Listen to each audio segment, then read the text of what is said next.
Three drivers equal on points, with Kubica waiting in the wings. Championship predictions? That was anyone's guess.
One interesting stat has emerged, which is that in terms of fastest race lap over the weekend so far, you're a solid second behind Felipe Massa, well ahead of Kimi and your teammate, but Massa's quite comprehensively ahead of you. Can you talk a little bit about the balance between one lap pace and race performance, and equally between translating pace between Q2 and Q3 in view of what happened at Silverstone? That's the most complex and complicated question I've ever bloody had. Well, come on, use your brain. He did more than that in qualifying and put himself on pole position for the race. Hi, I'm Lewis Hamilton, and I'm here about to show you or go through with you my my pole position lap here in Hockenheim. So this is the end of my warm-up lap. I've looked after my tires, got my brakes and pole position. It was a fantastic feeling, and it was my 9th pole position. So it was just great to do that on the home grounds of Mercedes-Benz, and it's fantastic. Massa got in between the two McLarens. Trulli did well to start 4th. Alonso was 5th, but his teammate could only manage 17th. Both Red Bulls were in the top 10. Heidfeld was disappointed with 12th, while the Force Indias filled the back row.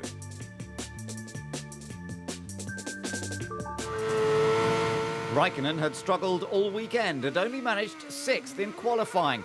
He didn't get the best of starts, Kubica easily passed him, and Kimi could not retaliate. Piquet was also in trouble. Poor qualifying meant the team opted to fuel him heavy, and he was struggling to find pace. In fact, he lost a place to Nakajima, and then one to Barrichello. Massa was under huge pressure from Kovalainen, while Trulli was getting it from all angles. He kept Alonso at bay, while Kubica was now 4th. Fernando had the Ferrari of Raikkonen looming in his mirrors, but not for long. Kimi soon relegated him to 7th. Alonso had won this race in 2005, but even a podium looked unlikely in 2008. After the first round of stops, Toyota had much bigger worries. Timo Glock had a lucky escape.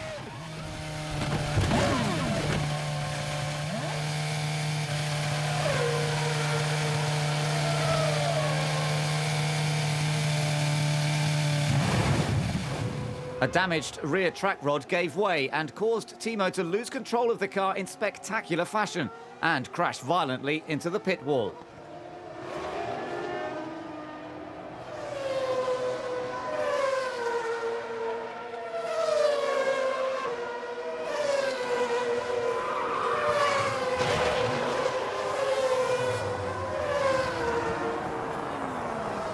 With so much debris, it was a worry for the rest of the drivers.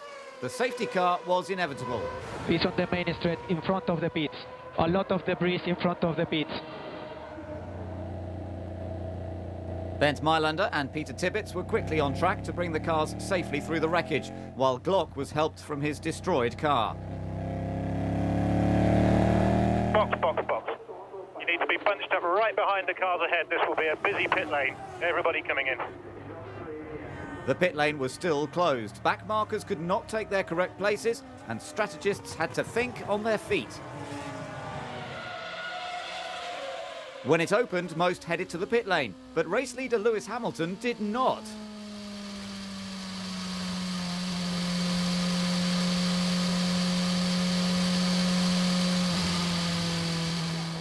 Heidfeld and Piquet stayed out as well, but they had nothing to lose after their qualifying.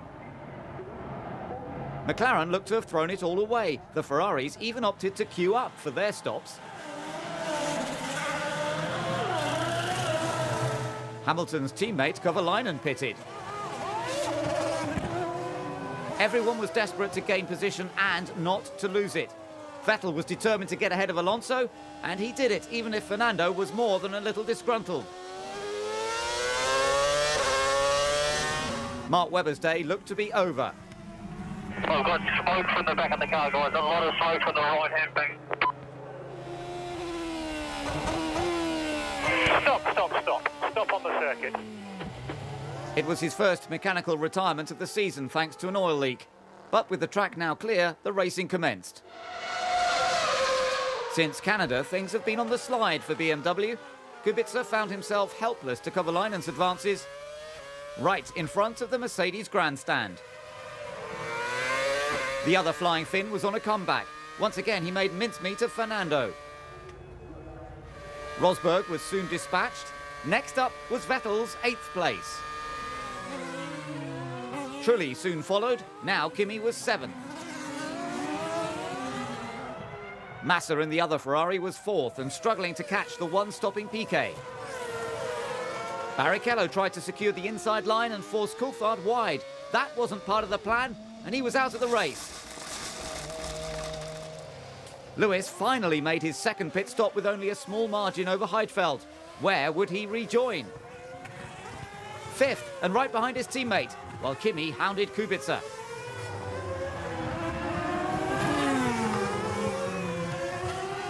If Lewis was to fight back, he had to dispose of Heikki.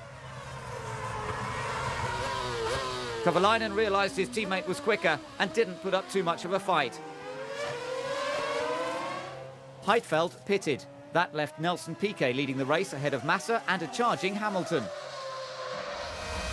Nothing was going to stop Lewis's amazing comeback. Not even Massa's Ferrari.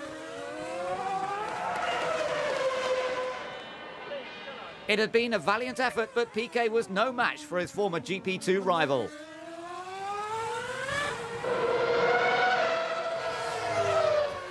Further back, Raikkonen finally got Kubica. But the man of the day had to be Lewis Hamilton. He outclassed the rest of the field. Great drive, Lewis. I'm very sorry that we made it a little bit more difficult for you. That's okay, Ron. That's what you hired me for, so it's all good. No, that was a fantastic job, guys. And what better place to stamp his authority than on Mercedes' home ground, while good tactics and a little bit of luck gave Piquet his first podium. Brilliant drive, Nelson. Well done. Well done, Nelson. Fantastic. Thanks, guys. Amazing race. Don't know what to say. Not many people would have predicted that result from the start.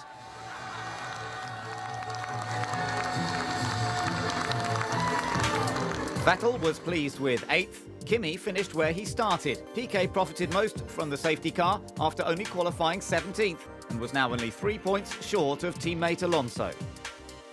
The boys in the team, they said, look, Nelson, let's just go for a first long one, and we can decide if we can go. We do a 2-stopper, 1-stopper. As we were starting 17th, I didn't want to say too much because they were a bit angry with qualifying already. So I said, okay, let's go with that, and luckily it was perfect. Hamilton simply coasted by Massa and forced him wide. Yeah, I mean, otherwise, you know, you're given too much space, and then he would have gone around the outside. So I had to let him know, I'm coming by. I hope you're okay with that. I've got to go.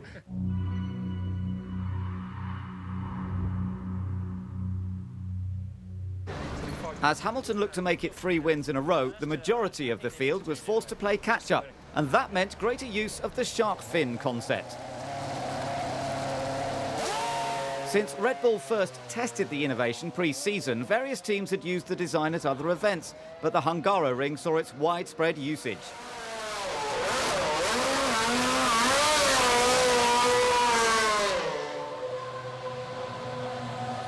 Even Ferrari decided to try it out after seeing some benefits during the test in Jerez. McLaren was one of the few teams not to use it, but their own aerodynamic tweaks look to have paid off with an all-silver front row. Hi, I'm Heikki Kovalainen, the driver of the Vodafone McLaren Mercedes team, and I'm here about to describe you the last lap of the qualifying in Hungary. Okay, so I'm approaching here the last turn, getting ready, trying to get as clean exit as possible and trying to carry as much speed to the main straight as possible and get up to 7th gear. And now all the mind is set for the braking into turn 1, around 100 meters. I change down to shift down to 1st gear, turn right and straight back on the power, and now again get back up to 6th gear. Braking into turn 2 is quite difficult. You got to brake and turn at the same time, quite often lock the inside front wheel. Then through turn 3, just above flat out in 4th gear, 5th, 6th, 7th, approaching turn 4. This very difficult blind corner, trying to hit the apex, pretty good this time. Arriving in turn 5, bumpy entry, hook the inside, again up to 5th gear. And the slowest part of the circuit, the chicane, right, left, quick change of direction, trying to hit the curbs. And this section on the top of the hill is all about the rhythm, all about getting the car left, right, getting it all set and not to lose the rhythm. And now approaching the 3rd last corner, which is turn 12. 2nd gear and back up on the power. And the last 2 turns, tires are starting to grain, start to feel the car moving around. You're losing the grip, but just still trying to hang in there. The last turn, 2nd gear. And I managed to get the front in there, and the exit was pretty good. And the lap overall, pretty good. Next time, just 1 position better. It was the first McLaren front row since Japan 2007. Massa was 3rd ahead of Kubica and Glock. Vettel just missed out on the top 10, and it was disappointing for Heidfeld, who lined up 15th, and Bourdais, who started 19th.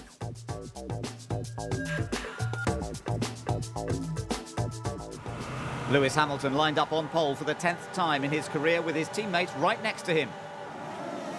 Heikki didn't get away well when the lights went out, but Felipe Massa was flying. He catapulted ahead of the pack and went round the outside of Hamilton into turn 1.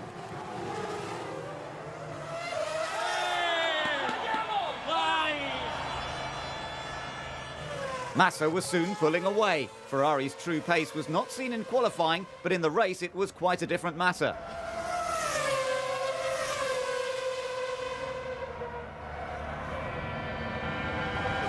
Lewis had to keep up with him if he wanted to have a chance of taking the lead. But he didn't manage it at the first round of stops. Hungary proved to be too hot for some. Bourdais' first pit stop got a bit fiery. Nakajima suffered a similar fate. Next up, it was Barrichello.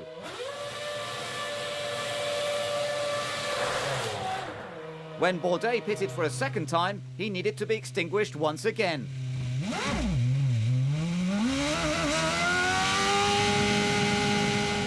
Emergency checks at Honda confirmed the problem would not happen again.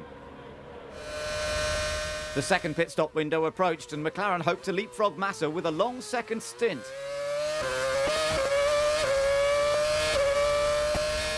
But it wasn't to be. Lewis suffered a tyre failure and was forced to complete the best part of the lap on a flat tyre. Winning the race was out of the question now. His strategy was further compromised. The earlier than planned stop meant he would have to work harder to make the super soft tyres last the distance. The crowd was not used to this. The reigning champion was in hot pursuit of Timo Glock's Toyota for third place.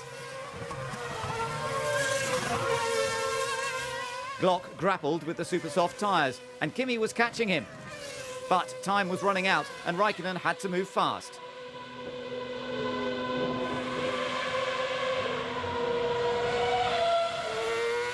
It had been a tremendous drive from Felipe, but his moment of glory was short-lived.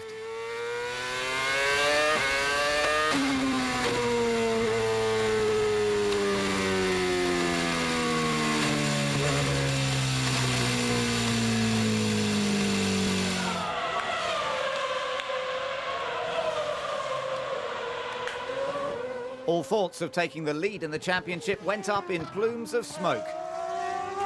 Right in front of the pit wall, and only 3 laps from home.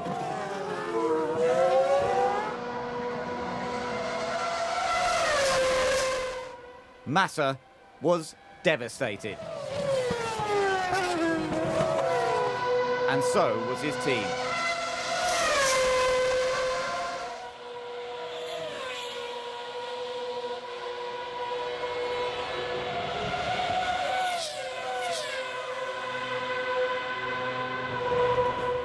The pendulum had swung back in McLaren's favour. Kovalainen was now leading the race despite not having the pace to keep up with Felipe and Lewis in the early stages. After suffering his fair share of misfortune in 2008, it was time for Lady Luck to pay Heikki a visit. His debut win ensured he was the 100th Formula One winner since the championship began in 1950.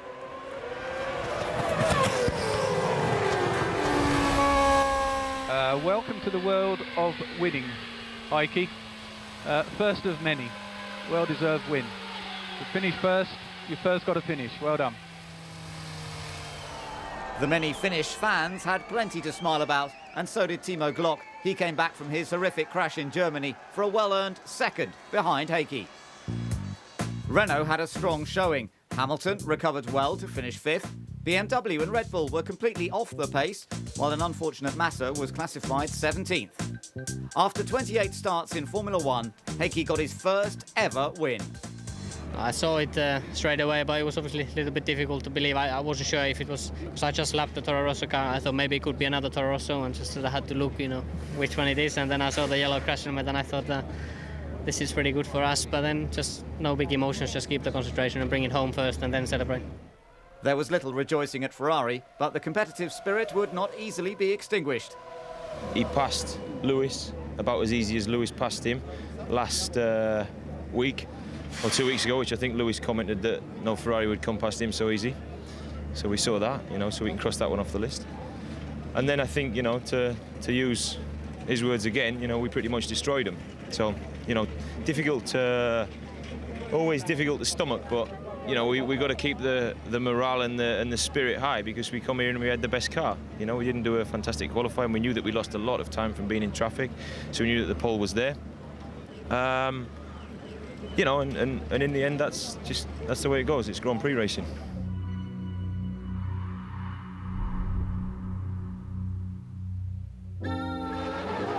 Monaco is probably the most famous and most glamorous of the street circuits. But there have been many venues that have opened their streets to Formula One over the years, such as Detroit, Adelaide, Phoenix, Long Beach and Dallas.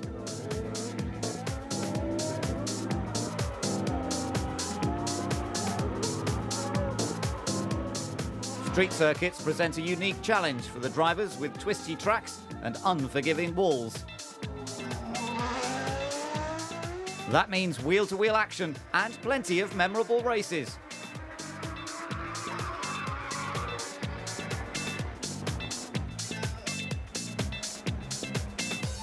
The latest setting for a street circuit was the America's Cup port in Valencia, eastern Spain.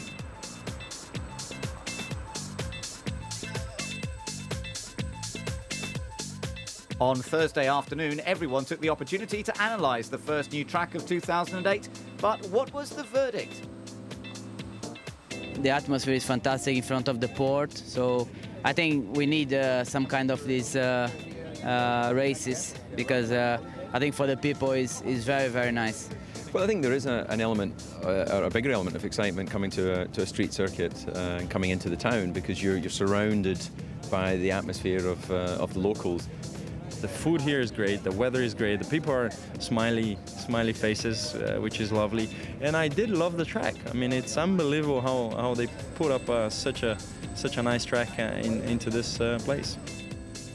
The circuit is great. They've done a great job with the asphalt, with the track layouts and everything. I think it's brilliant. Fantastic. I think it's a nice circuit, nice city. Also the location of the paddock is very special with the sea. You have the feeling that you're still on holiday, but obviously you are not, and when you are in the car, full concentrate and quite a challenging circuit. I walked the track yesterday, and I can tell you it's even more challenging than to do it by car. I have to say I'm really impressed. Flavio, did you walk the circuit? No, it was run. Walking, running, or even in an F1 car, a new circuit levels the playing field and presents a new challenge for every driver. Timo Glock was hungry to maintain his recent good form in the harbour setting. Hi, I'm Timo Glock, racing for the Panasonic Toyota F1 team, and I'm just showing you one lap in Valencia. It's the qualifying lap from the qualifying one. And we're coming down to the last corner, just trying to get a pretty good exit for the long straight start and finish, going up to 7th gear and crossing start and finish line now, coming in the first corner, which is flat out in 7th gear. Second corner, braking around 100 meters down to 2nd gear, hard over the curb, then shifting up to 5th gear for the next left-right-hander in 2nd gear again, going quite hard over the curbs again inside on both corners, and then coming up to the next hairpin or longer straight first, then to the hairpin, up to 7th gear, down to 2nd gear again, a little bit on the inside curb, up to 4th gear over the bridge. Quite tricky corner now, really slow with 2nd gear. Coming out on the hairpin, traction really difficult. Then acceleration up again, long left-hander, up to 7th gear, into another hard braking area. Around 100 meters from 7th down to 2nd again, using the inside curb a bit. Left-hander again on the inside curb. Quite tricky exit. Next corner a bit quicker in 3rd gear. Really important again for the long straight. Tricky with the car to set it up more in my direction, but I said, you know, when we do step-by-step steps in the right directions, we can be easy in the top 5 or in the top 10 and consistently in the points. And that's what pays off after Hockenheim. I mean, Hockenheim was already good in terms of race pace, a bit unlucky with a crash, but in Budapest everything came together, and in Valencia now again, I think quite a good result, team result with both cars in the points, and hopefully you can keep it up like this. Massa took pole position ahead of Hamilton, Kubica and Raikkonen. Toro Rosso got both cars in the top 10 for the first time, but Red Bull had a torrid day. Alonso just missed out on the top 10. Nakajima got his best qualifying of the year, while Barrichello and Sutil opted to start from the pits. The Spanish fans turned up in their masses to see their hero Fernando Alonso at his 2nd home race. The inaugural Grand Prix in Valencia was just seconds away. Massa started his 100th race with an impeccable start, while Hamilton looked to protect his position from Kubica. Everyone made it round the first few corners without any incidents, for the moment.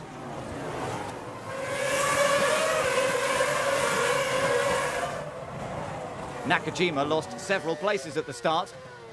When Alonso braked to avoid trouble, Kazuki made a calamitous mistake. Nakajima recovered, but there was little Renault could do for their Spanish hero, and he was forced to retire. Massa was on fine form and had pulled away from Hamilton and Kubica. Ferrari and McLaren were embroiled in another battle. This was the clash of the Finns. Webber wasn't flying, but his mechanic certainly was. Little changed at the first stop, so all eyes were on the second round. The leader was released right into the path of Adrian Sutil. No contact was made, but Ferrari was lucky to only receive a reprimand and a fine after the race. But Sutil's luck had run out. A mistake under braking meant he lost the rear and ended up in the barrier. Raikkonen and Kovalainen were battling for third, and his mechanic was taken to hospital for observation. Ferrari had a lot on their mind.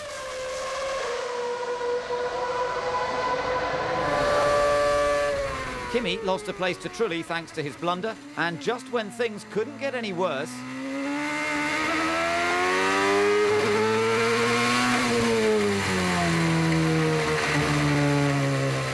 his engine gave way in spectacular fashion, just like Massa's in Hungary. He too was forced to stop at pit exit in plumes of smoke.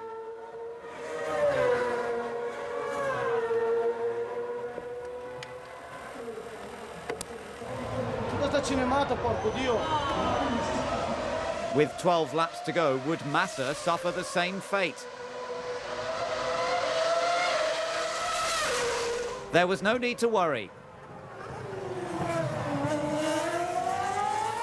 It was a devastating drive from Felipe to win the first race in Valencia and the 9th of his career.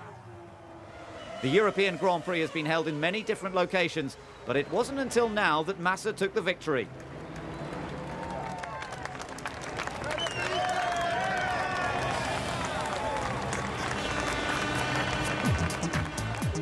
It was a disappointing weekend for Renault, Honda and Raikkonen. Toyota was happy with 5th and 7th. Rosberg scored his first points since Turkey. After the disappointment of Hungary, Massa was king of the track, pole position, fastest lap, and of course, the win. I think after such a bad result, I think we did a fantastic job. Not 100% because we still had a problem with Kimi on his engine. And we need to work very hard to fix that because he will be very keen for the end of the championship. But I think today we had everything perfect to win the race and to do a great job.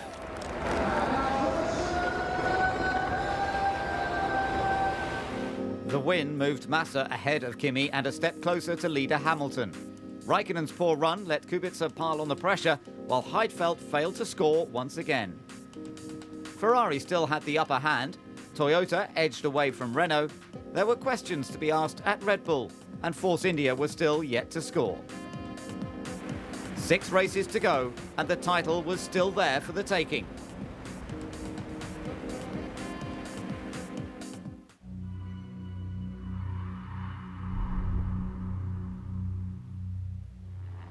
The 7-kilometre Spa-Francorchamps circuit in Belgium is a real favourite with the drivers, not least 3 times race winner Kimi Raikkonen. But his weekend didn't get off to a brilliant start.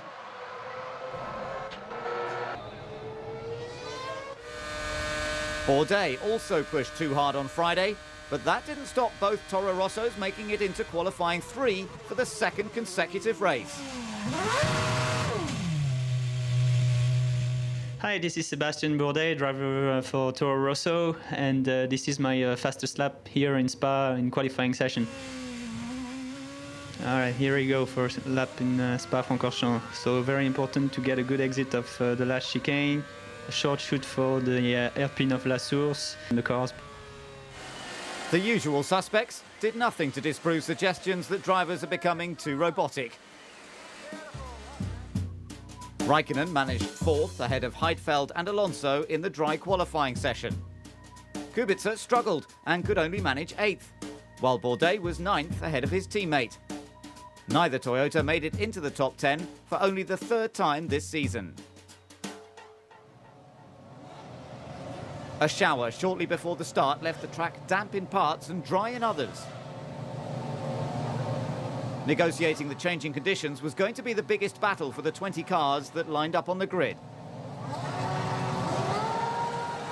The light sequence began, and the engines started to roar. Trulli blasted through the field from 11th and was about to hassle the front runners.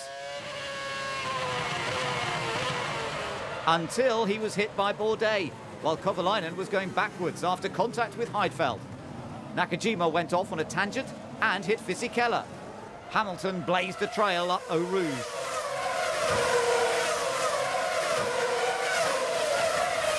Massa was overcautious in the conditions and soon found himself overwhelmed by his teammate.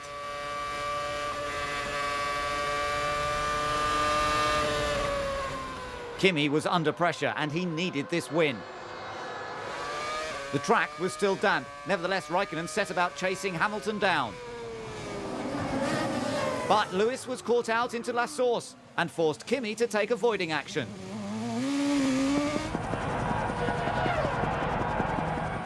Both cars kept going and it was a battle of wits up the steep climb of Eau Rouge.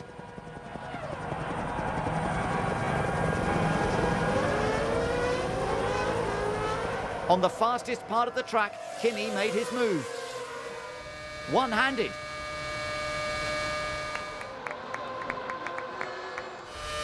Kovalainen's first corner misfortunes left him playing catch-up. He easily lapped Fisichella, but was over-ambitious with his move on 6th place Mark Webber and earned himself a drive-through penalty.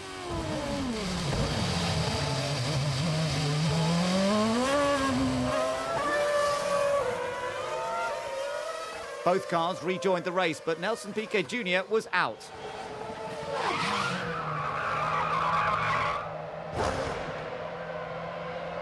He needed to find some form, and fast. Bourdais was having a great weekend. Top of the timesheets in qualifying 1, he out-qualified his teammate and had run as high as 2nd earlier in the race. When he made his second pit stop, he was up to 4th.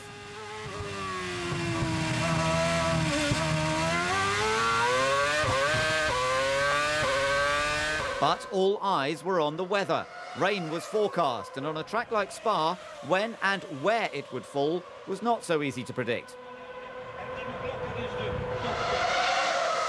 Into the closing stages of the race, and the track was getting damp. Raikkonen was struggling, and Hamilton was reeling him in at quite a pace.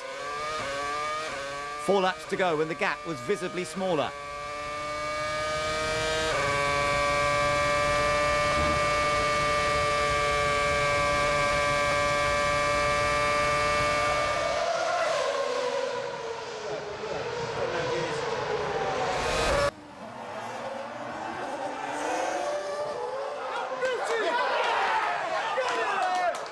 Ferrari couldn't believe it.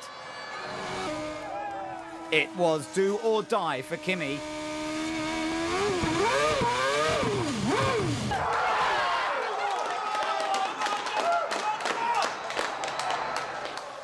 That was it. Game over for Kimi.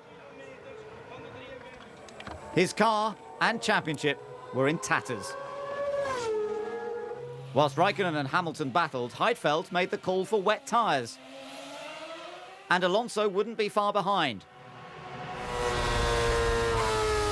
But Lewis wasn't home and dry just yet, and his dad was on tenterhooks. Slow down, Lewis. Slow down, Lewis. Slow down.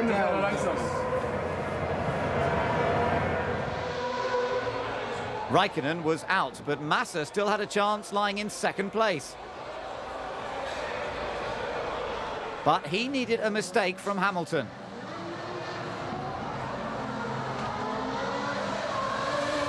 Lewis didn't oblige. Somehow he stayed on track for a phenomenal win. Fantastic job, Lewis. Fantastic. Fantastic, Lewis. Great job. Great job. That's what I'm talking about, guys. That's what I'm talking about. He really proved himself as the man to beat in the wet. And Massa kept his head to take the runners-up spot. While everyone had been watching the scrap for the lead, Heidfeld and Alonso had made massive progress on the wet tyres. Nick's hero or zero decision paid off handsomely. He passed Kubica, Vettel, and then Bourdais in just a few corners.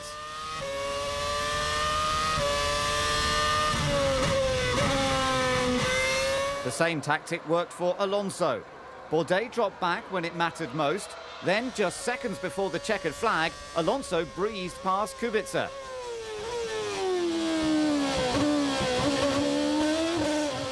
And then Vettel to finish fourth.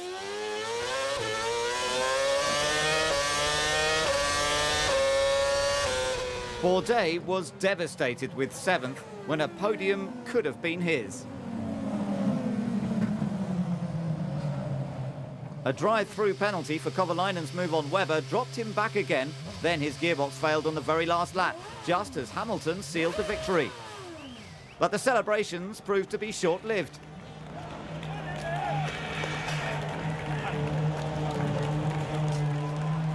He was handed a 25-second time penalty for cutting the chicane and gaining an advantage following his move on turn 1 to outbrake the Ferrari. Only the FIA steward's opinion mattered, and when the official classification was released at 18:30 on Sunday evening, Hamilton had been relegated to third. McLaren announced their intention to appeal the decision that left Massa first, ahead of Heidfeld and Hamilton.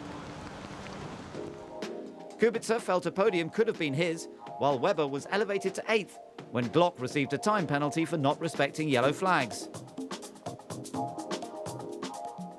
Time would tell whether the driver and constructor trophies would have a permanent home at McLaren headquarters.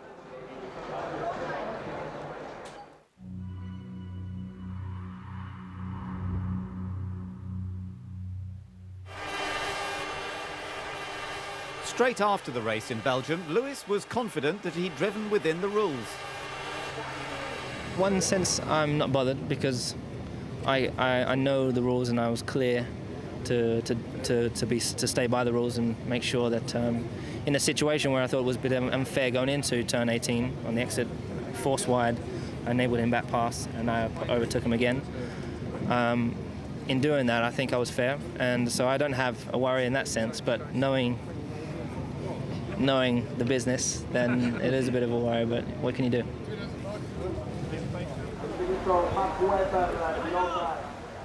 But by the time Formula One had moved on to an unseasonably wet and miserable Monza, the tide had turned against Hamilton, and there were many drivers who believed that he had gained an advantage. To be honest, I gave many times my idea about what's happened, and what's happened is that he took an advantage by cutting the chicane. Otherwise, you can ask drivers how many overtakes you see there. No overtaking. Going from the last corner to the first corner is so small, straight. So he took an advantage. That's clear. And that's my opinion. So it doesn't change. Force India had reasons to be cheerful. Sutil once again displayed his wet weather skills on Friday and managed a top 10 finish in the changeable conditions of practice 2. Hi, I'm Adrian Sutil, and I take you around the lap here in Monza. I open the lap now, long straight, hitting 335 to 340 k's an hour, so really quick. Then braking nearly on the 100-meter board down to first gear, take the curbs quite lap, and then flat out again on the start-finish line. This was my lap. It was actually a pretty good lap. Good on Friday. I'm very happy about this weekend in this stage so far. Qualifying was all about timing, being out at the right time and on the right tyres. Raikkonen struggled in the conditions though and started 14th.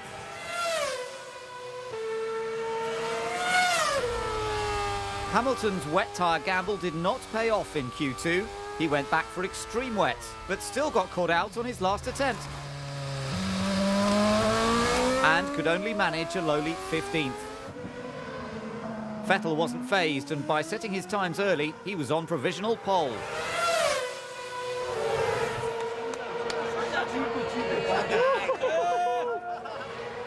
Only Massa could spoil his afternoon.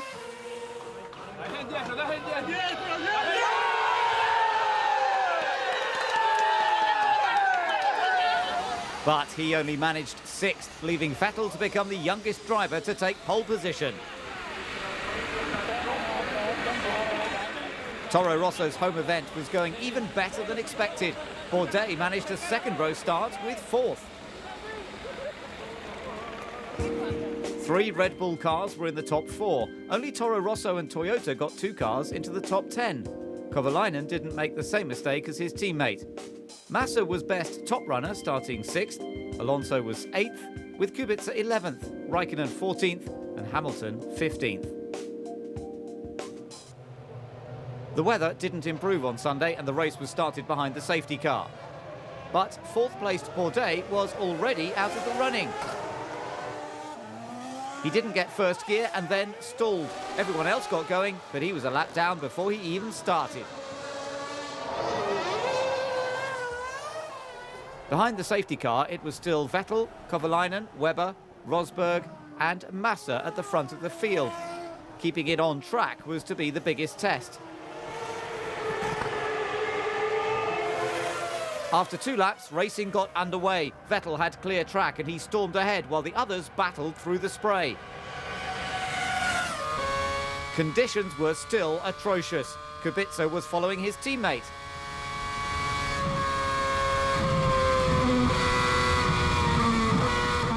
He didn't realise he'd relieved him of 9th place. Raikkonen and Hamilton were stuck behind 11th placed Fisichella, but there were no blue flags. This was a battle for position. With Massa up in 5th, it was a dire situation for 2 of the championship contenders. Finally, Raikkonen passed Giancarlo. 1 down, 1 to go. Hamilton found a way past the Force India.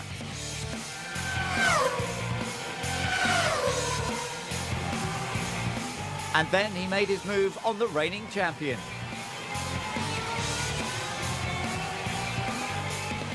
Massa was losing time behind Rosberg. But he wasn't planning to take advantage by cutting a chicane. His caution confused his team, but if he was taking 4th, he made absolutely sure of his move. The man at the front even made a mistake, but he wasn't going to lose this lead. Contact with Coulthard left Fisichella on a collision course with the barriers. Hamilton made light work of Heidfeld. Glock's 9th place was next. Timo's reluctance to yield nearly cost him. Lewis would stop at nothing to take the position. Hamilton soon took Kubica's 8th place.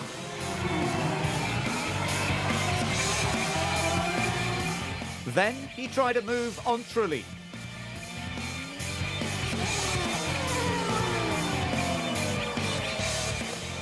But he wasn't taking any chances after Belgium and handed the position back. Most people had headed for the pit lane, and that allowed Hamilton to move up to 2nd once he disposed of Rosberg.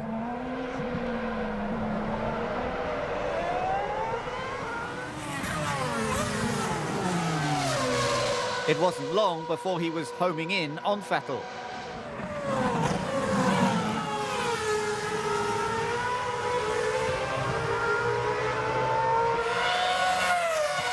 But his pit stop put paid to that and gave Toro Rosso some much-needed breathing space. Massa didn't get past Webber in the pit stops. He had to do the work on track.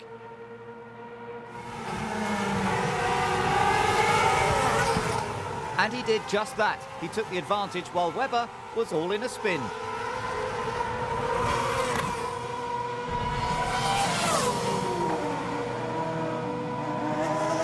The predicted rain didn't arrive, so race leader Vettel made the switch from extreme wets to normal wets at his 2nd stop.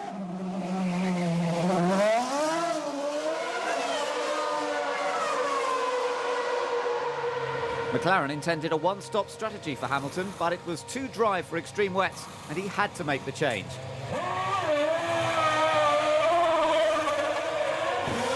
had just lost a place to Hamilton and was desperate to get it back. But that wasn't the way to do it.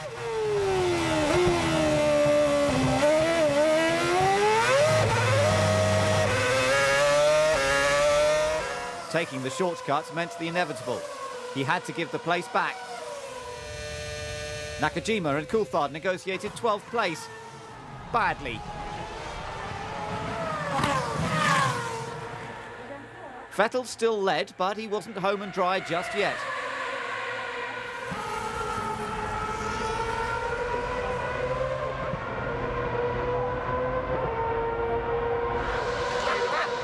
It was a tense time for the team. And the boss. But he calmly drove to become the 6th race winner of 2008. Toro Rosso were falling over themselves to see their man take the checkered flag. He was the youngest man to take pole. Now he was the youngest ever Formula One race winner.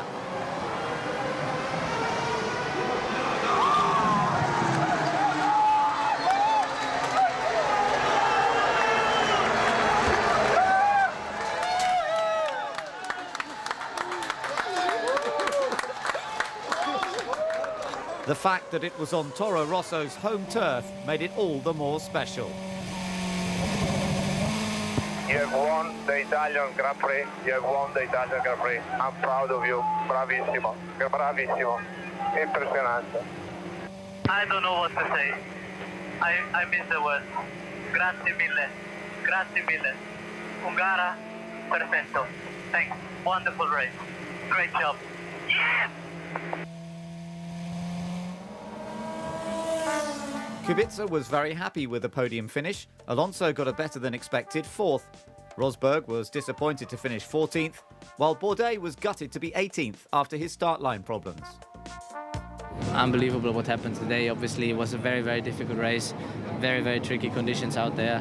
A lot of spray in the beginning. Obviously being first is the easiest position you can be, but I've been there, you know, I've done all that, and where you go half throttle down the straight without seeing anything. And it's very difficult, but I'm extremely happy, and I think it takes some time to understand what first of all happened yesterday and what happened even better what happened today. And I think, you know, if I may dedicate this success to anyone, I will dedicate it definitely to the team, because they have been working so hard. You know, we've done a lot of races. We have finished in P15 or 16th or whatever. And we have done a great job. Obviously, you know, to give back with that kind of success and with that achievement, give it back to the team is great. I mean, all the people working at home in Faenza, which is not far from here, obviously winning in Italy a home Grand Prix, even better. I mean, it's, you know, difficult to put in words. Hamilton's lead was reduced to just 1 point ahead of Massa, and with McLaren's appeal thrown out after Monza, there was a lot at stake in Singapore. Kubica still had a mathematical chance, but it was looking increasingly difficult for Kimi to retain his title, as he was now 21 points behind. McLaren were beginning to close on Ferrari in the constructors. Toyota and Renault were equal on points, and Toro Rosso was now ahead of Red Bull.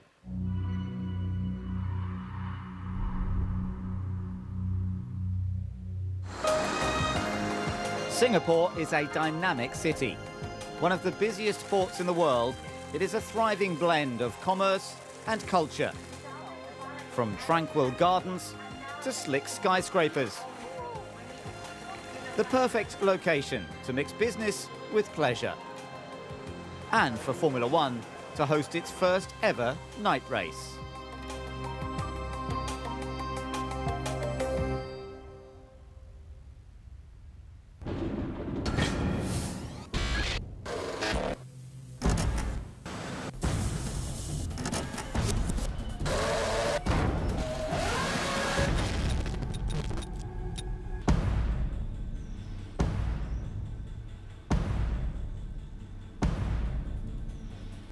This is second to none.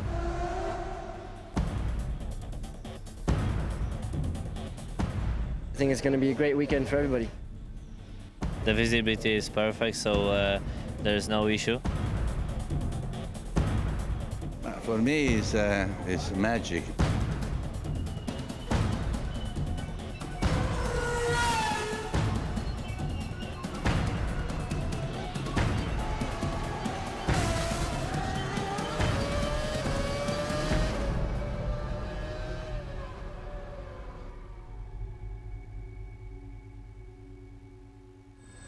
Friday's practice sessions were very busy, with drivers trying to find the limit on the new track. But Mark Webber pushed a little too hard.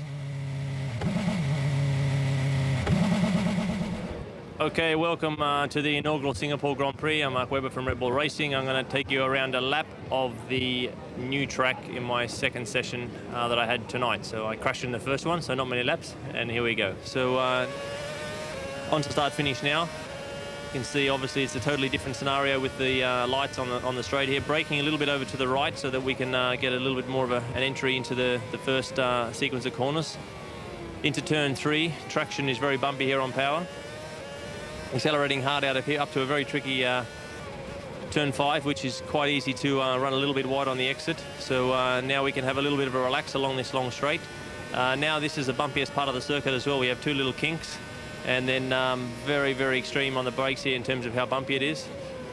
Through turn 7, front of the car washing out a little bit, short acceleration, back to second gear, making sure that you get the front of the car tucked in nicely. Again, traction there is quite tricky. Very tricky corner this one as well, turn 9. The track opens up quite a lot, very easy to get close to the wall there. Now we come down to turn 10, which is very slow chicane with some very extreme curbs, so very easy to jump the car through there. Now another little chicane, running the curbs once again, dancing with the power on the exit of that corner. Now we come over Henderson Bridge, braking very tight to come back onto another long straight. Didn't get quite a very good exit on that lap there. You can see them working quite hard on power. Braking very, very late for this another tight right-hander here. Rear of the car moving around again. Short acceleration around a blind kink. As soon as I'm around this kink, I'm braking immediately back to second gear. Over the bumps a little bit on the inside, turning in a bit earlier for the next one there. Also now hard back on the power. This is where I crashed this morning, so braking a little bit earlier so far. Tipping the car in here. I've got Felipe Massa in front of me now, who moves out of the way. Hard on power now, and then I'm second last chicane across the curbs. Hard on power in third gear now. Use all the road on the exit. Coming to finish the lap now. Tip it in, down one gear, back on the power. Tricky corner that one, you'll see a little moment, and then that's the lap of the new Singapore circuit. I think they've done a good job with it. Obviously, it's a little bit extreme in terms of the bumps in places, but yeah, it's a very challenging street circuit, and the night thing is not too bad. I think the visibility is very good. In qualifying, it was Renault that had the problems. Car stops, mate. The car stops.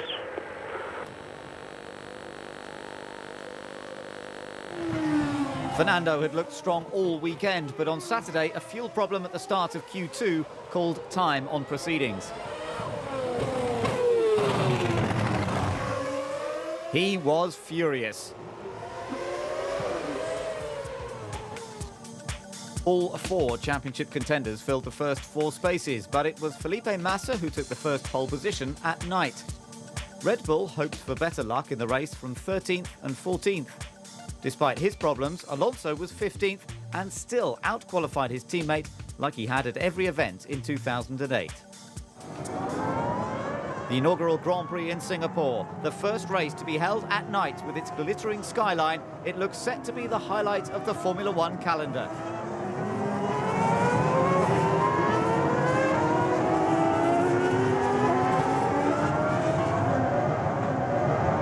As the cars took their places, the excitement got a little too much for Piquet. A new track was anybody's game. But when the lights went out, Massa pulled away brilliantly. Hamilton could do nothing about the Ferrari and focused his attention on Raikkonen. Kubica and Kovalainen squabbled for position, and it was Heikki who lost. The one stopping Trulli was holding up many drivers. Nico Rosberg had to get past for 9th.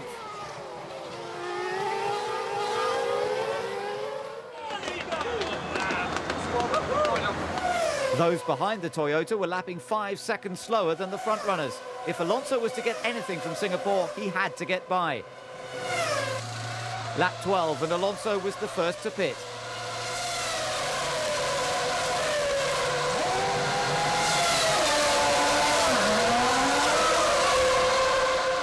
And Renault's gamble looked to have paid off when Piquet crashed heavily and brought out the safety car. The Red Bulls and Barrichello just scraped in before the pit lane closed, but Rosberg wasn't so lucky. He needed to refuel. He wasn't the only one. Kubica needed to pit, and both would get a stop-go penalty.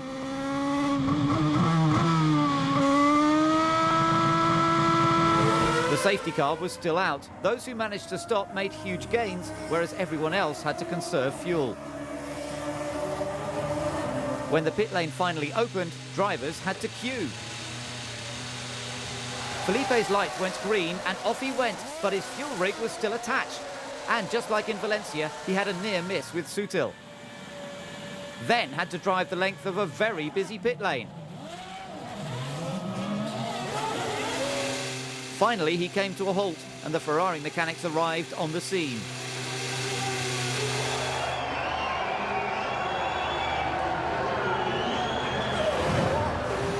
Red, amber, then the mechanic at the front said green to go.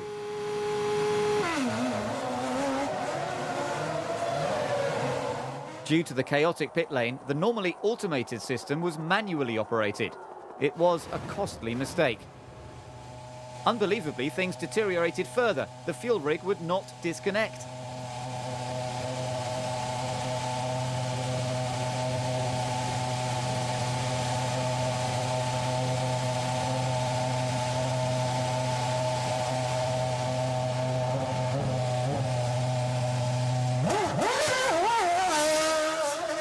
He had dominated the race, and now he was last.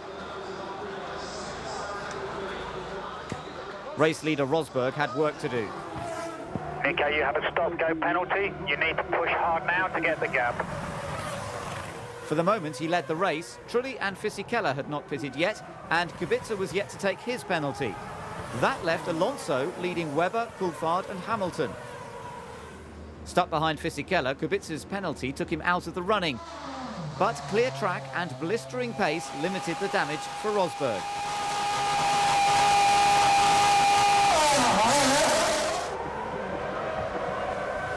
And helped him rejoin an incredible third.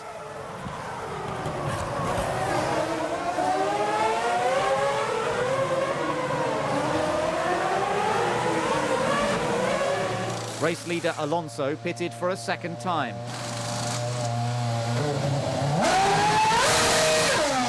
Track position was vital, with 20 laps to go.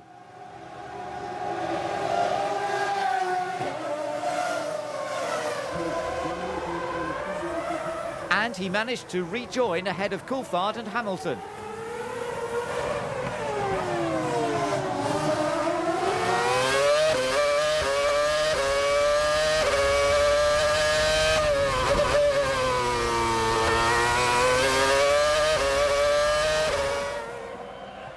Lewis lined him up for a move, but DC was headed into the pits anyway.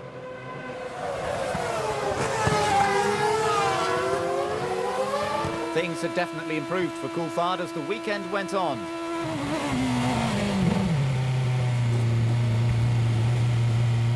But a miscommunication meant he was released before the fuel rig was.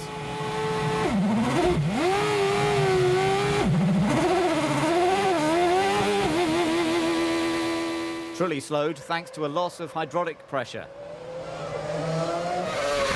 Massa tried to avoid him and got in a spin. Sutil tried to avoid him and crashed. Massa's disastrous pit stop ruined Raikkonen's evening as well. He wasn't making much progress from fifth. That nailed it. Game over, and probably the championship too.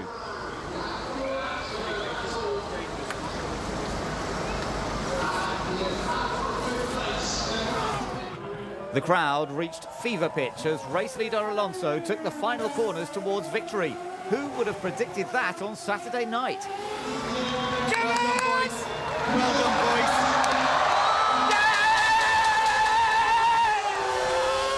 Fernando won again for the 20th time in his career, with Rosberg second and Hamilton third. Unbelievably, it was Renault's first win since Japan 2006, but at least Piquet played a part in it.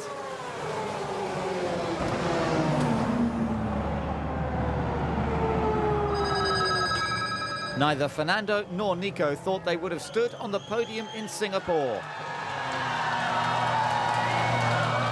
Heidfeld ensured that BMW had scored at every race.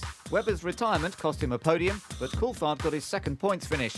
Ferrari lost their lead in the constructors, while Hamilton was content to take 6 points. We have a fantastic car this weekend, and it was nice to drive all the laps I did here in Singapore first night, and will be a historical race for Formula 1. Happy to be part of it.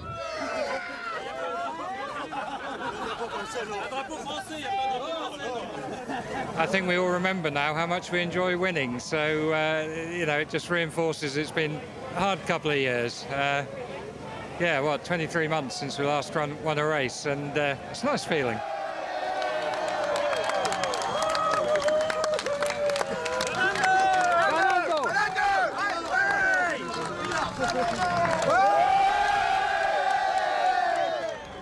While one world champion celebrated, another could only reflect on what looked to be the end of his title dreams.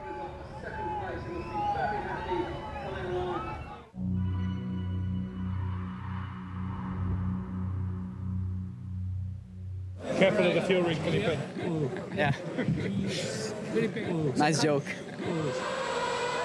With 7 points separating the top two in the title hunt, qualifying was no laughing matter in Japan. Championship leader Lewis Hamilton had the upper hand when F1 arrived at Mount Fuji, and he went on to secure the 12th pole position of his career. There was no disguising Felipe's disappointment with his own 5th place. For now, it was advantage Hamilton. He'd opted not to risk third in Singapore, but he made it clear that he wanted to be out in front in Japan. Well, I'd never let anyone past. You know, if I'm out in front, then I push to win the race. But you know, I don't know, when the time comes, I guess I'll deal with it in the best way I can and make sure that whatever happens, we finish the race in the points. The pressure was on Kazuki Nakajima. He lined up 14th at his home Grand Prix, 1 place ahead of his teammate. Hello, I'm Kazuki Nakajima from AT&T Williams. This will be the quickest lap from Q2 in Fuji Speedway. So now we are on the longest the straight line in all the Formula 1 calendar, which has got 1.5k. And now going to the first corner, which is probably the best place to overtaking. Raikkonen found himself in a McLaren sandwich. The start was crucial if he was to keep Lewis at bay and help his teammate, who was stuck down in 5th. Singapore winner Alonso managed 4th, Kubica 6th, with the Toyotas and Toro Rossos rounding up the top 10. Kimi's eyes were locked onto his target, but Lewis focused firmly on turn 1.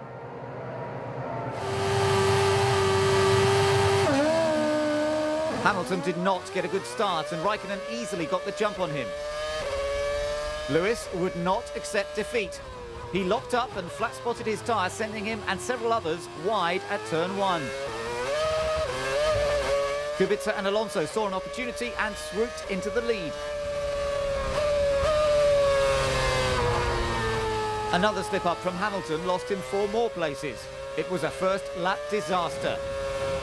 Some bumping and grinding for Coulthard left his suspension damaged and got him into trouble with Nakajima. The Japanese driver was lucky to avoid a second hit when the Red Bull lost control. And DC miraculously escaped without serious injury. The championship rivals found themselves battling on track, side by side, and it all got too much.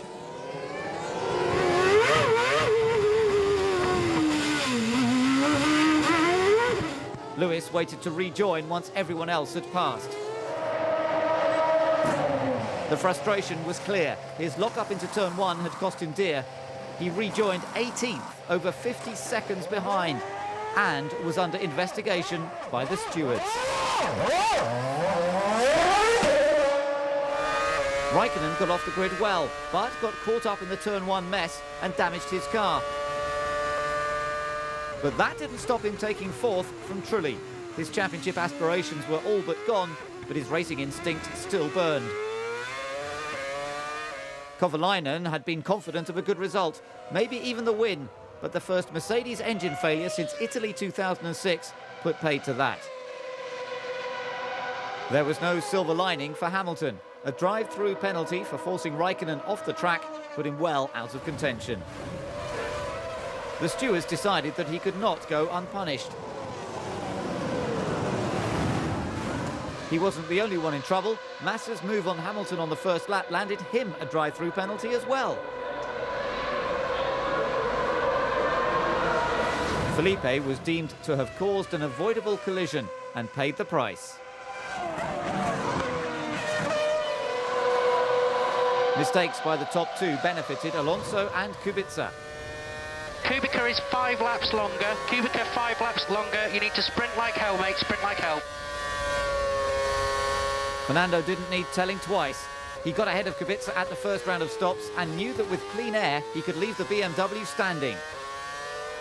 Massa was doing his best to recover ground. By lap 50, a points finish looked possible.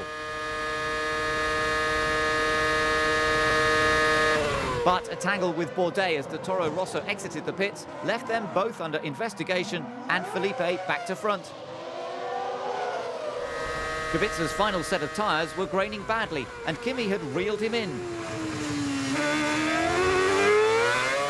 But the BMW driver defended his position well from the outgoing world champion. Raikkonen couldn't find a way past and Robert wasn't letting him by. Piquet started 12th on a heavy fuel load, but had quietly made his way up to 4th. Not even a little mistake in the closing stages could upset his rhythm. With his tyres back up to form, Kubica kept Kimi at bay.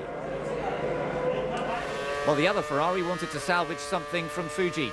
With Hamilton 12th and a lap down, a points finish for Felipe would close the gap. Heidfeld's 9th place was high on his agenda.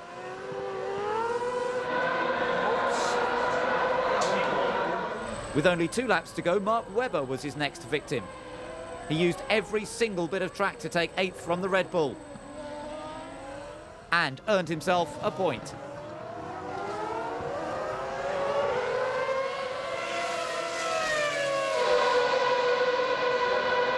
No one came close to stopping Alonso. Once he was given a chance of victory, he took it and ran. Fantastico Fernando, grande, Piquet quarto, bravissimo. Luck might have played a part in Singapore, but Japan was down to the pace of the car and the driver behind the wheel.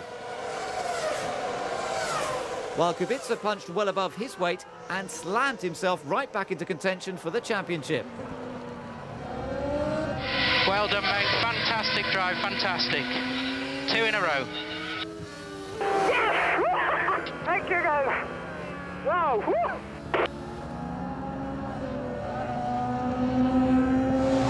Alonso and Kubica kept their cool while others lost theirs and the rewards were sweet.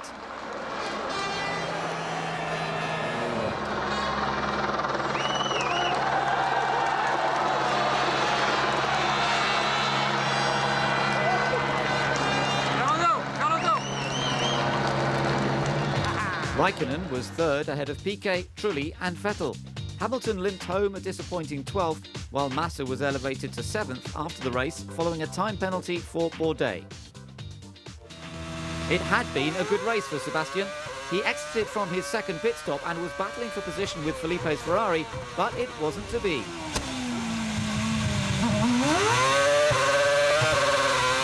Kubica was now back in the running. There was everything to play for in China with 3 drivers in with a chance. Each one would be gunning for the victory. Ferrari retook the lead of the constructors. McLaren failed to score for only the second time this season, and BMW were hot on their heels, while Renault edged away from Toyota.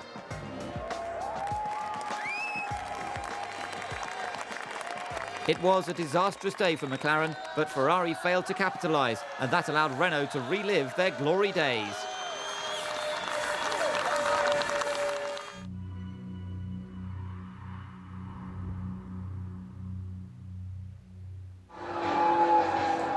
Toyota had high hopes for a Shanghai surprise when Trulli got amongst the top guys in Friday's second practice.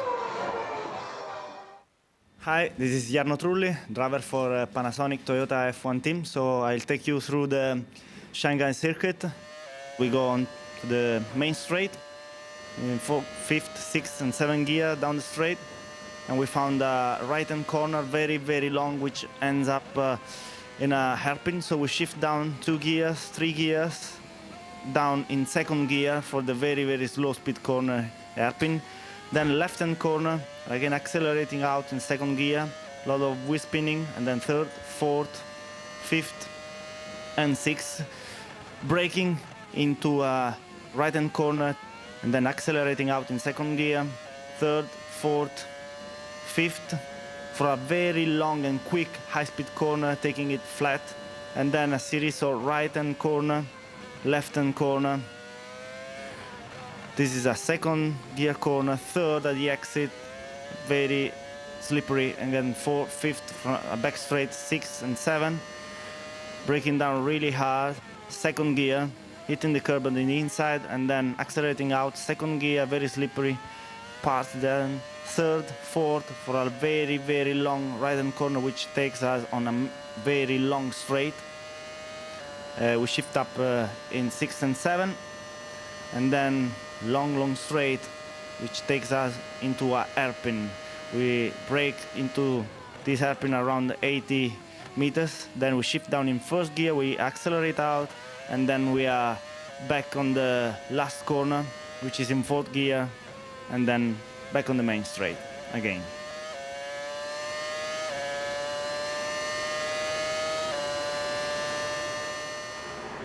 Lewis Hamilton was the centre of attention in China, but it was his driving style that was the hot topic amongst his fellow drivers.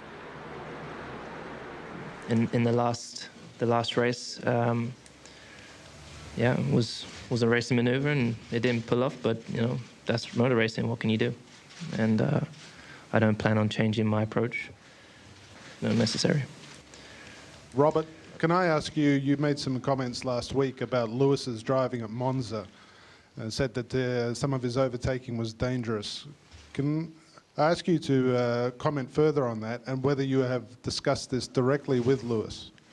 I think there is nothing to comment more. When one driver is overtaking the other one and crossing his line just in front of his wheel, is quite dangerous, especially if someone behind has to lift off.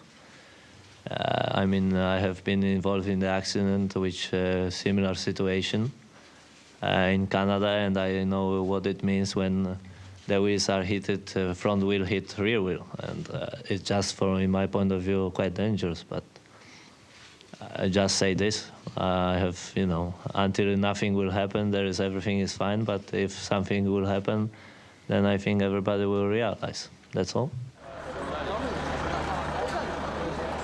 Hamilton's former teammate, Fernando Alonso, was asked to clarify comments he'd made that suggested he would help Massa's title charge.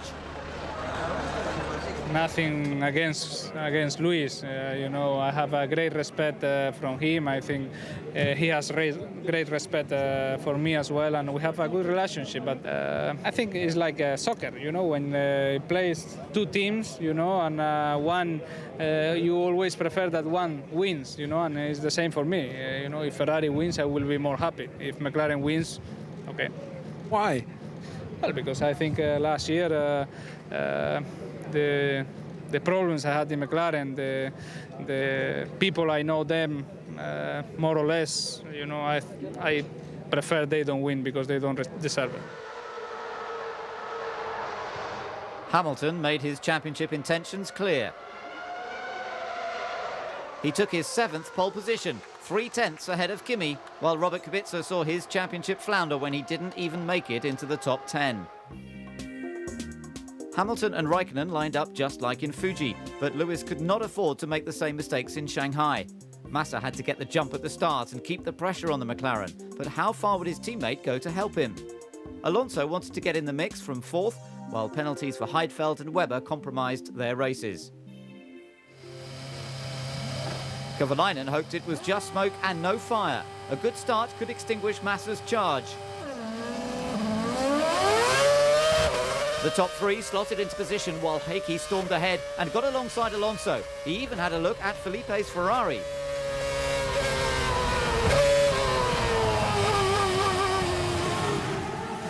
Hamilton led Raikkonen, Massa and the dueling Kovalainen and Alonso. Heikki was battling oversteer thanks to accidentally mismatched tyres, but Alonso was desperate to reclaim 4th.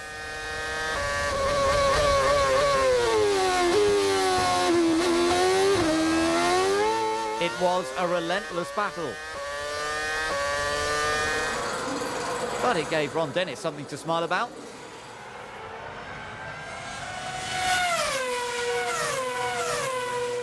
Side by side.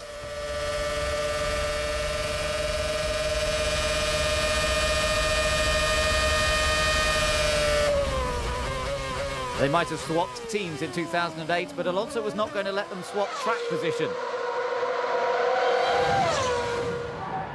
The start was straightforward for the frontrunners, but that wasn't the case in the battle for 7th. Bourdais and Trulli were lucky not to create midfield mayhem and just ruined their own afternoons.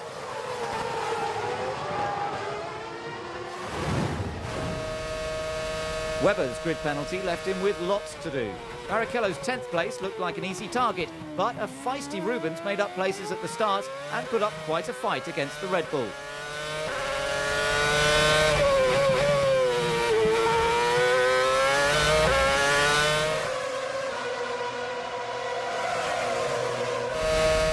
Mark had the bit between his teeth and Piquet's 9th position was up for grabs.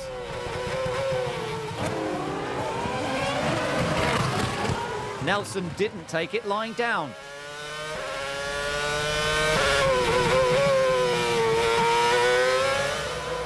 But eventually Webber got the better of him. Hamilton was storming ahead, and with the fastest lap he had increased his margin over the Ferraris.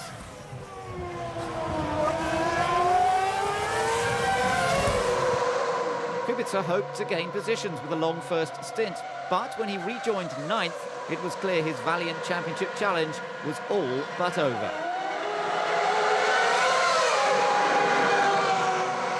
It was a straight fight between Hamilton and Massa. The second pit stop window approached, but Kovalainen had already hit a stumbling block.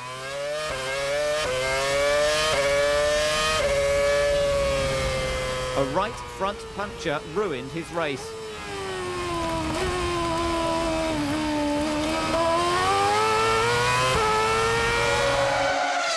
And left him crawling back to the pits.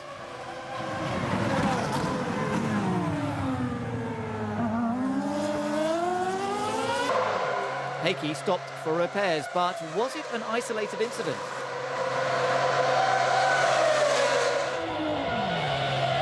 Three laps later, his teammate was in for his second scheduled stop, and the team looked unconcerned.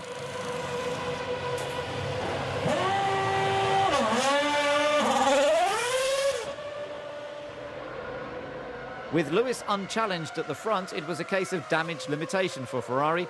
Massa needed those 2 extra points.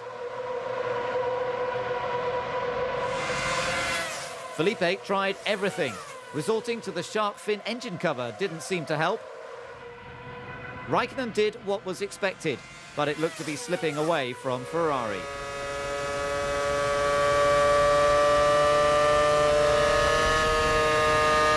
With 7 laps to go, Felipe got a run on Kimi and earned himself 2 extra valuable points. A bad day ended early for Kovalainen. The team opted to retire him thanks to a loss of hydraulic pressure. Good fortune looks more favourably on his teammate. No one came close to challenging him, and he firmly put all memories of last year well behind him with a dominating victory. Pole position, fastest lap, and the race win. Tremendous, Lewis. Fantastic race. Lots of discipline. This is what we have to carry into Brazil. Let's keep the discipline going. Ferrari just didn't have the pace to challenge McLaren in Shanghai, and there were just 2 weeks left to regroup. The textbook victory put Lewis on the brink of becoming the youngest Formula One world champion.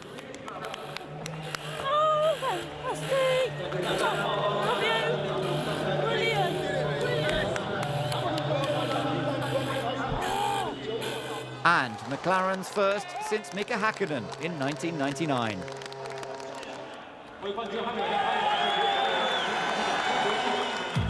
Kubica's 6th place was not enough to keep his slim championship hopes alive.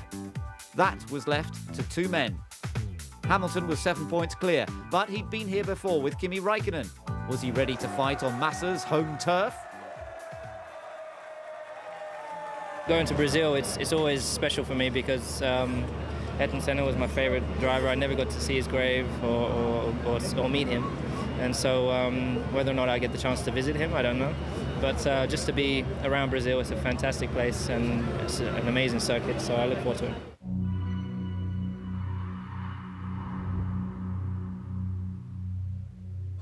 After 15 years in Formula One, one of the most popular drivers, David Coulthard, was hanging up his helmet in Brazil. But he left the job of describing a lap of Interlagos to fellow veteran and local man, Rubens Barrichello. Hi, I'm Rubens Barrichello, and I want to show you a lap of Interlagos with my Honda racing car. We are around 300 kilometers by the finish line. You can see there's a little bit of buffeting. My head is being blown to the side. Second gear, I'm trying, to carry all the speed I can into turn 2, changing gears because it's very, very important that you have all the straight line, all the speed you can on this straight. It's a bit bumpy. You brake at 50 meters. When you go down to third gear again, left-hand corner, you can see that I'm quite busy, touching the curbs everywhere with the car, and I'm on change gears. It was a pretty good lap with a little bit of understeer, but a good lap overall. 7 points separated the championship contenders, the same situation that Lewis had 12 months previously with Kimi Räikkönen. Only this time, there was no doubting the crowd's favourite. Massa got the home advantage with pole position, but Lewis could afford to lose 1 place in the race and still become champion. Trulli got amongst the Ferraris to take his first front row since 2005. Kovalainen hoped to protect his teammate, while Toro Rosso got both cars in the top 10 once again. DC started his last race 14th, with Rubens 15th. With only minutes to go before the start of the championship deciding race, torrential rain fell at Interlagos. It delayed the start and forced the teams to make the switch to wet tyres. Would local boy Felipe Massa fare better in the changeable conditions?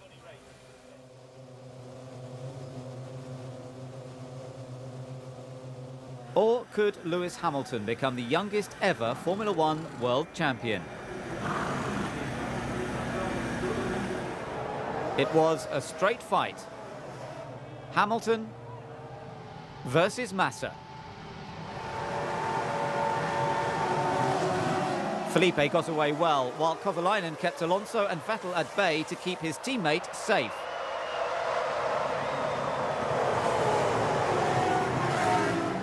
Piquet didn't go much further, while a collision with Rosberg left Coulthard a prime target for Nakajima. Again. Heikki lost his early momentum and found himself at the mercy of Sebastian and then Fernando.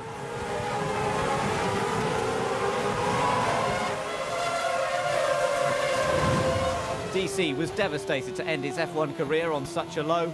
A tap from Rosberg reaffirmed his crash love affair with Kazuki for one last time.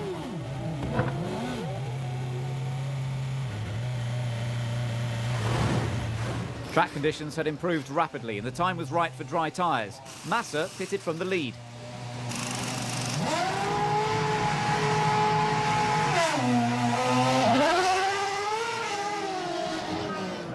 1 lap later, and it was the current top three, Trulli, Raikkonen and Hamilton, who took to the pits.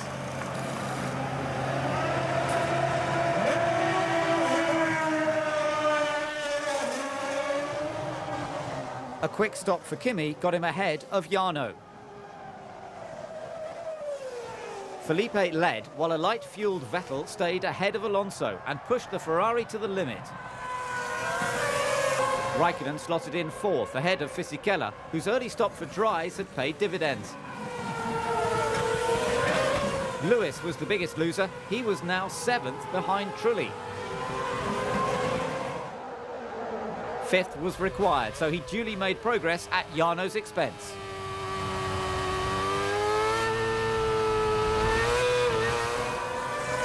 On dry tyres, conditions were still tough. Trulli struggled, but he was lucky to only lose 2 places and not his front wing.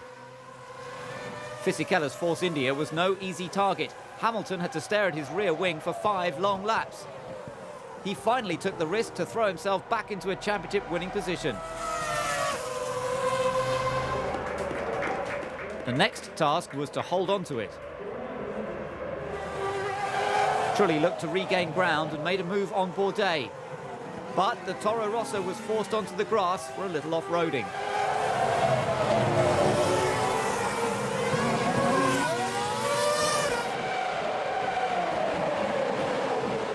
Lap 51, and Vettel was in for his 3rd stop. He was out of sync with the rest of the field. Where would he come into play at the end of the race? That wasn't the only concern once the pit stops were complete. The threat of rain had returned once more. The dark clouds gathered in more ways than one for Lewis. Vettel was on the prowl and the McLaren driver had to protect his position. Good rain in 10 minutes. Good rain in 10 minutes. It was what the Brazilians wanted to see. Hamilton was under huge pressure from Red Bull-bound Sebastian. Massa's championship aspirations.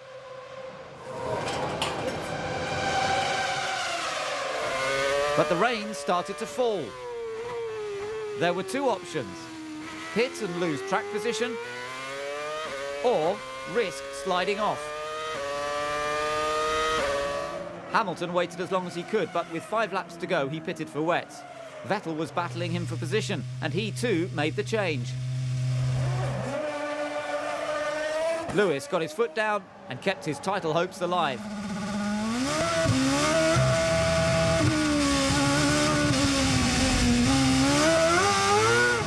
Massa waited 1 more lap, then he came in. The win was crucial, but even that would not guarantee the number 1 on his car in 2009.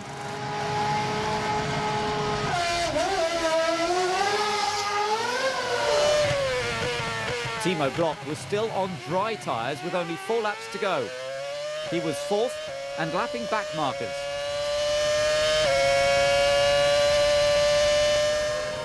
More than that, he was one man who could decide the outcome of the championship. Vettel was the other, and in the worsening conditions, he was blisteringly quick. The BMW Sauber driver then set about passing Lewis. As he did so, the McLaren lost the momentum. Vettel reacted quickly and moved into 5th place. Advantage Massa with minutes to go.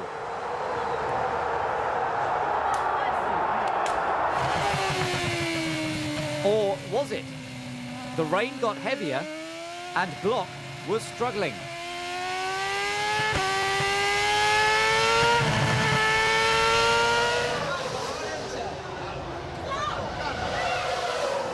Massa came through to take the victory for the 2nd time in Sao Paulo.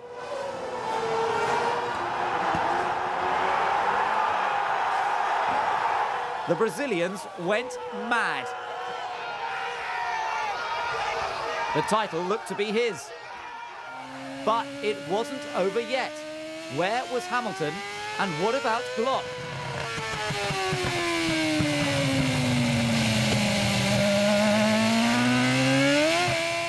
Timo's gamble had failed to help Massa. Hamilton snatched back fifth with just seconds remaining.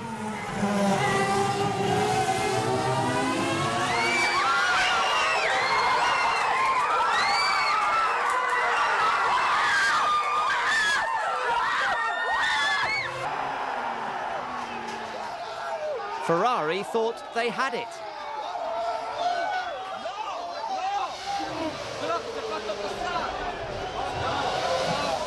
It was just heart-wrenching.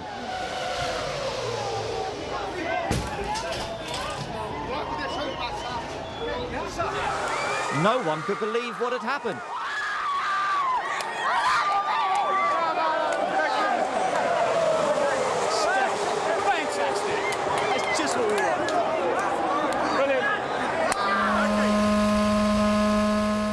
Guys, I'm speechless. I'm speechless. That was so freaking close. But you guys did a fantastic job all season, and you deserved it.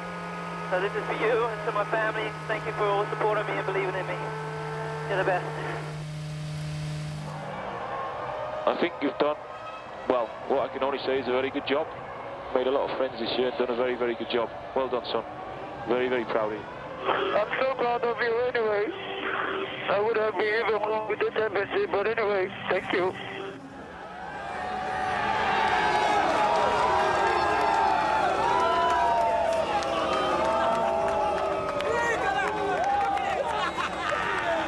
It was all about the championship. Fifth place, just 5 seconds ahead of Glock, was enough to make Lewis the youngest ever Formula One world champion. Piquet didn't make it to the end of his home race, while Coulthard was gutted not to sign off in style. But he wasn't the only one. We finished in the front, and we have to be very proud about that. And unfortunately, we missed 1 point. And but that's racing. I mean, we need to be proud. We need to be proud about our job. We need to be proud about our race and our championship. It was one of the toughest races of his career, and the emotions were overwhelming. Insane. I can't believe I'm standing here world champion. I can't believe it. Did you know all that was going on the last lap? I did. I could see Vettel behind me, and I was trying to keep the car on the track, and I was struggling. You know, my tires were shot. I was on such a heavy fuel load at the time, and he did a fantastic job. I have to say that Felipe did a fantastic job today. Congratulations for his win and for challenging me all year. And did you see Glock in front of you? Did you know you were passing Glock? I was told that he was just ahead. I didn't know how far, but I knew he was on slicks, and I was just praying that I would be able to get close to him. And I couldn't believe it when I could see him when he exited turn 10.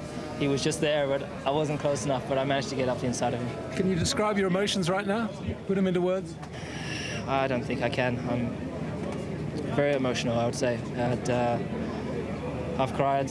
My heart's feeling so much strain right now because I think it was the same for everyone. But I'm just very proud of the team and my family as well. Hamilton was crowned champion by 1 point and took McLaren's first title since 1999. Raikkonen just got ahead of Kubica. Alonso scored the most points in the final 8 races, while Vettel finished an amazing 10th. Glock kept his more experienced teammate in check. Webber doubled his score from last season. Piquet struggled to shine, and DC only scored points twice. Things didn't go right for Bourdais and Button, while 4 drivers failed to score. Ferrari consoled themselves with their 16th Constructors' title, with McLaren second. For the first time in 34 races, BMW Sauber failed to score. However, they still finished ahead of Renault, Toyota and the radically improved Toro Rosso. But the season belonged to one man.